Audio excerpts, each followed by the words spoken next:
प्रिय श्रोता बंधु, जय श्री कृष्णा। गोपी ज्ञान यूट्यूब चैनल में आप सभी का स्वागत है। आज का विषय है अनुयायियों के अन्याय को देखते हुए भी भगवान मौन क्यों रहते हैं। आइए इसके विषय में विस्तार से जानते हैं।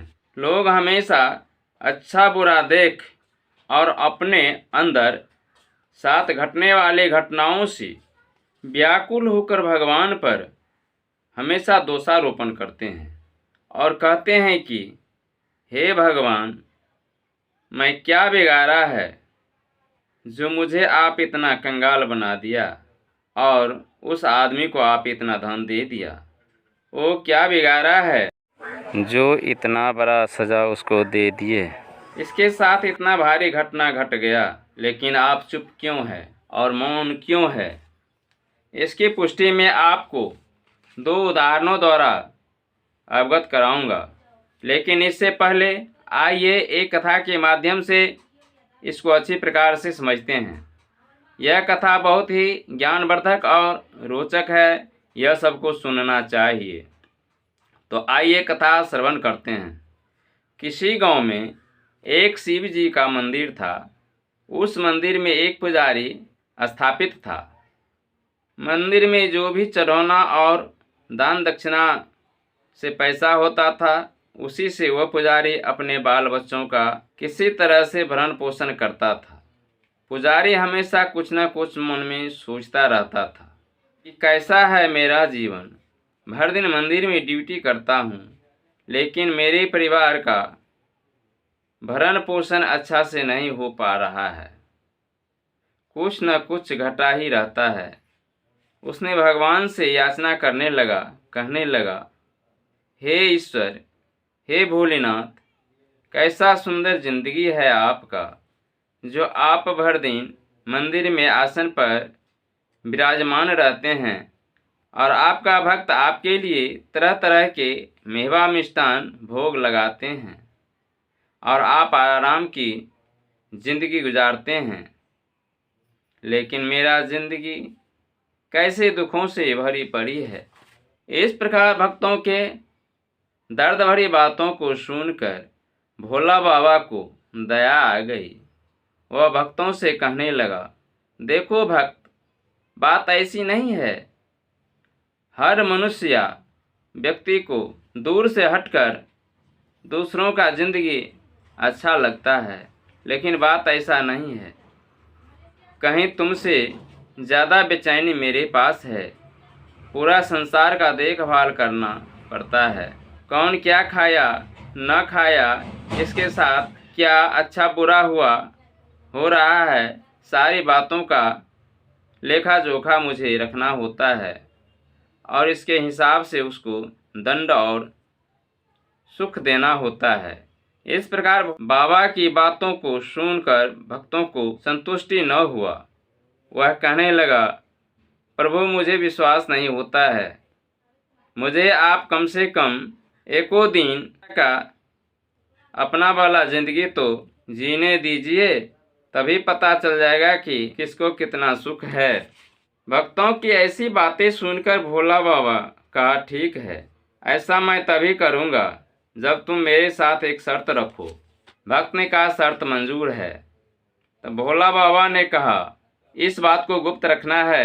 अगर कोई भी बात, कुछ भी घटे, कुछ भी देखोगे तो उसको मौन रखना है, प्रकट नहीं करना है।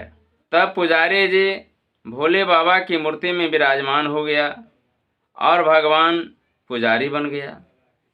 जब कुछ देर बीता तो उसी आसपास के शहर से एक जो सेठ था, उसने मंदिर में आया और माथा टेकते हुए कहने लगा, हे भोले बाबा, हे भोलेनाथ, बहुत बड़ा चीनी का मिल मैं स्थापित किया हूँ।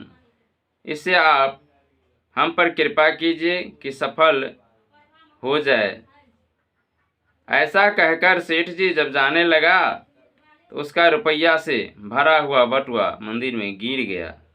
पुजारी जी जो भगवान बना था बताना चाहा, लेकिन भगवान ने शर्त करवा रखे थे कि इसको गुप्त रखना है। सेठ जी चले गए।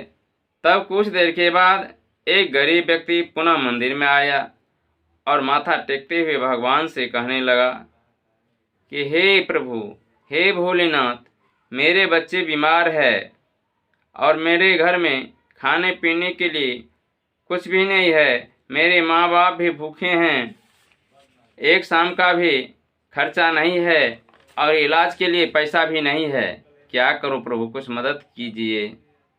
ऐसा कहकर जब गरीब व्यक्ति जाने लगा तो उसका नज़र उस सेठ जी के बटुआ पर पड़ गया। वह गरीब व्यक्ति वह बटुआ लेकर मन ही मन बहुत खुश हुआ और कहने लगा कि भगवान ने मेरी बात को सुन गई है, मेरे दुखों को सुन गया है। लेकिन भगवान बना हुआ वह पुजारी इस बात को देख रहा था।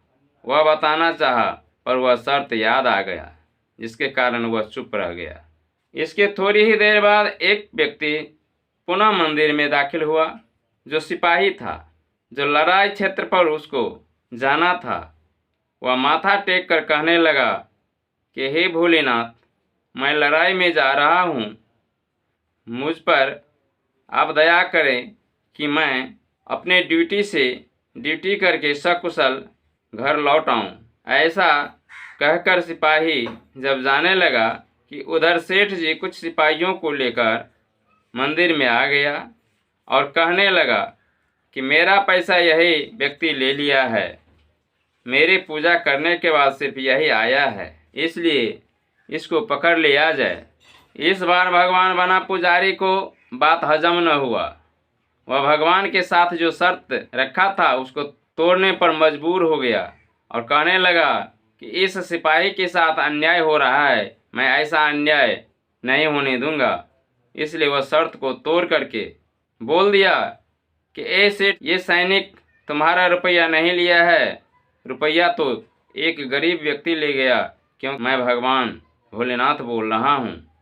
ऐसी बात सुन करके सिपाही उस सैनिक को छोड़ दिया और उस गरीब को पकड़ करके ले आया।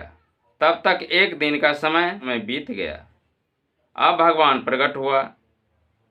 तब पुजारी भी उस मूर्ति में से बाहर निकला और भगवान से कहने लगा कि देखा भगवान, मैंने एक दिन में एक अपराधी को सजा दिलवाया, मैंने कैसे न्याय किया है। तब भगवान ने कहा तुम न्याय नहीं किया, अन्याय किया है।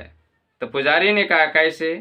तब प्रभु ने कहा देखो, जिस गरीब को तुम फंसाया वह ठीक नहीं किया, क्योंकि उस गरीब का बच्चा बीमार था, घर में खाने के लिए कुछ नहीं था और उसके इलाज को तुमने बाधित किया है।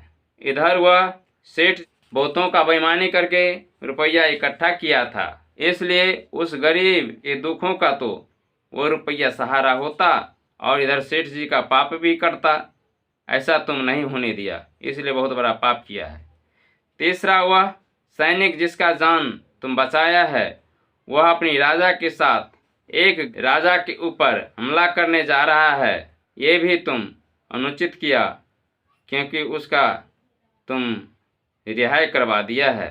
तब पुजारी को भक खुला और आत्मबोध हुआ और प्रभु से कहने लगा कि धन्य है प्रभु आप, क्योंकि भाग्य भविष्य को सिर्फ आप जानने वाला है, उसी के हिसाब से आप सबको अच्छे बुरे कर्मों का फल देते हैं, यह आप ही कर सकते हैं।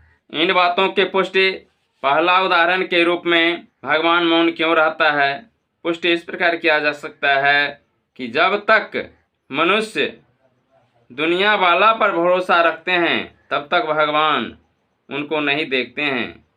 सबके सहारा को छोड़कर केवल भगवान पर आश्रित रहता है तो भगवान अवश्य उसको हाथ पकड़कर ऊपर उठाते हैं। जैसे जमुना जी में जब गजराज को ग्रह ने पकड़ लिया तो भगवान तब तक नहीं आया जब तक कि गजराज अपने बल का प्रयोग करता रहा। अपने बल का प्रयोग करते करते जब वह थक गया तो अंत में उसने है कृष्ण पुकारा, तो श्री कृष्ण ने आकर के ग्रह को मार करके गज का जान बचाया था।